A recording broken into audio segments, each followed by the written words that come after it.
अस्सलाम वालेकुम, आपका मेज़बान नदीम मतीन ऑटो से। सर ये हमारे पास गाड़ी आई थी, ये कल दिखाया था आपको, जो ना इसकी अट निकल गई हुई थी, बोनट की अट निकल जाती है। अक्सर डिटेलिंग वाले जो होते हैं ना, वो जब ग्राइंडर लापरवाही से मारते हैं, ये अट्टें जो होती हैं ना बोनट की, वो निकल जाती हैं। इसकी अट निकली थी, उसका पहले हमारे पास हल नहीं था, उसका भी हल निकल आया अल्हम्दुलिल्लाह। ये बलाल भाई हमारे पास आए हैं, इनकी गाड़ी है, ये आए थे और बहुत परेशान थे, और अट भी काफ़ी ज़्यादा निकल आई थी और सारा नीचे से जो इसका अस्तर था वो नज़र आ रहा था।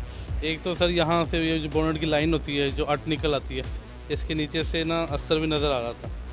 ये बहुत बुरा लग रहा था और ये भी क्लियर हो गया। और इसमें से मैं कहता हूँ कि 100% अब पता नहीं चलता कि यार ये जेन्युइन पेंट में अभी बोनट है, और जो मेरी फीलिंग हुई है वो ऐसी है जैसे बिल्कुल 0 मीटर कर दिया। और एक मेरे यहाँ